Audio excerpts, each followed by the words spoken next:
কথা চ্যানেলে সকল শ্রোতাবৃন্দতে জানাই স্বাগত। শতরূপে সারদা স্বামী গম্ভীরানন্দ সর্বাধ্যক্ষ শ্রীরামকৃষ্ণ মঠ ও রামকৃষ্ণ মিশন, বেলুড় মঠ, হাওড়া। মাতৃ সমীপে। মায়ের প্রতিদিনের ঠাকুর পুজোর জন্য আমি ফুল বেলপাতাদি চয়ন করে আনতাম। একদিন তুলসী পাতা আনতে ভুল হওয়ায় মা অতিশয় দুঃখিত হন এবং বলেন, তুলসী আনোনি? তুলসী কত পবিত্র, যাতে দাও তা শুদ্ধ করে। আমি ব্যস্ত ও দুঃখিত হয়ে তৎক্ষণাৎ তুলসী পাতা এনে দিই এবং তখন থেকে সারা জীবন তুলসীর বিশেষ অনুরাগী হয়ে পড়ি। প্রতিদিনের পূজা শেষে মা মাটির মাথা স্পর্শ করে ঠাকুরকে প্রণাম করতেন। তারপর চরণামৃত পান করার সময় পূজার নির্মাল্য থেকে একটা প্রসাদী তুলসী ও এক টুকরো বেলপাতা মুখে দিতেন। এক ভক্ত দম্পতি জয়রামবাটিতে এসেছেন মায়ের কাছে। পথশ্রমে ক্লান্ত দেহ, সঙ্গে 4টি শিশু সন্তান। একজনের আবার ম্যালেরিয়া জ্বর। এসে দেখলেন অতি একটি ছোট খড়ের বাড়ি, তাও আবার লোকে ভর্তি।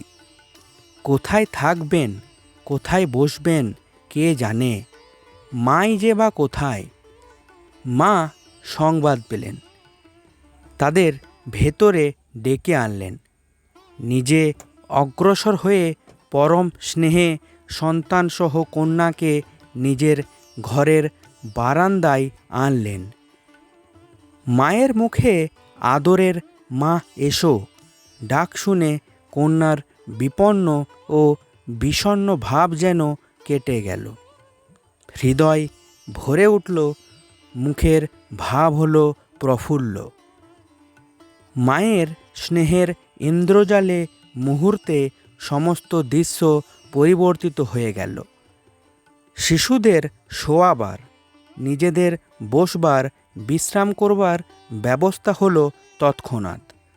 মা নিজের ঘরের দরজার এক পাশে মাদুর বিছিয়ে দিলেন। শুধু তাই নয়, শিশুর দুধ এমনকি ওষুধ পর্যন্ত চলে এলো। মায়ের ঘরে মেয়ের কি কোনো অভাব থাকে বা কিসের সংকোচ? কিছুক্ষণের মধ্যেই দেখা গেল মায়ের বাড়ির অন্যান্য ছেলেমেয়েদের সঙ্গে বোনের মতো তিনি কলসি কাকে বাড়ুজ্যে পুকুরে চলেছেন স্নান করে জল আনতে। ভক্ত দম্পতি ফিরে যাচ্ছেন। মা সদর দরজায় 2 চোখ ভরা জল নিয়ে একদৃষ্টে চেয়ে আছেন যতক্ষণ দেখা যায়। তারা দৃষ্টির বাইরে চলে যাবার পর দীর্ঘ নিঃশ্বাস ফেলে ফিরে এলেন। পা মেলে কোলের ওপর হাত রেখে খুব বিমর্ষভাবে বসে পড়লেন নলিনী দিদির ঘরের বারান্দায়। হঠাৎ দেখা গেল ভক্ত দম্পতির একটি গামছা পড়ে আছে। মা দেখে খেদ করতে লাগলেন। সেবক সন্তান তখন সেই গামছা হাতে নিয়ে ছুটে চললেন তাদের দিয়ে আসতে। তারা তখনও যে বেশি দূরে যাননি। গামছা দেখে তারা লজ্জিত হলেন এবং সন্তানের নিকট কৃতজ্ঞতা প্রকাশ করে গামছাটা নিয়ে আবার সহর্ষে পথ চলতে আরম্ভ করলেন। সন্তান ফিরে এসে মাকে সংবাদ দিলেন। মায়ের মনও প্রসন্ন হল। মা তখনও শোকাচ্ছন্ন হৃদয়ে বসে রয়েছেন পূর্বোক্ত স্থানে।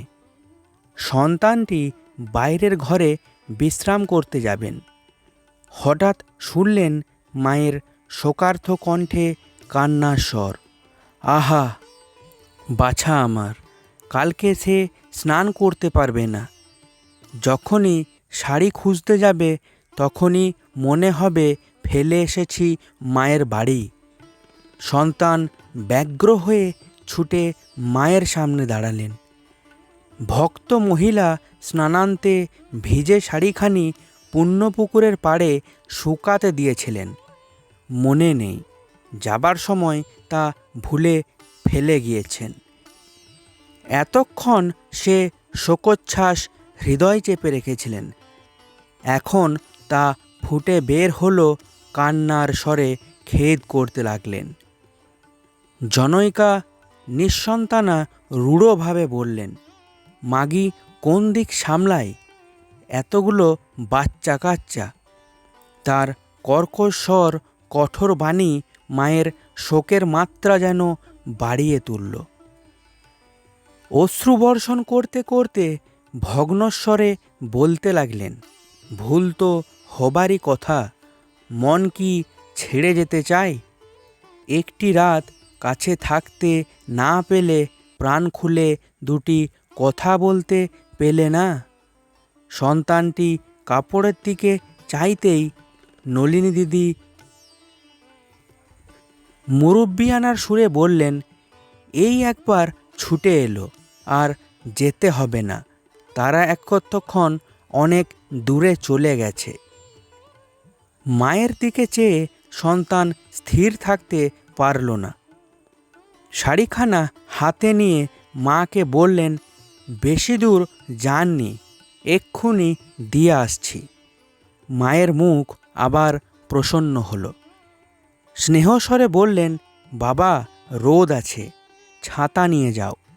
ভক্তেরা অনেক দূর গিয়েছিলেন।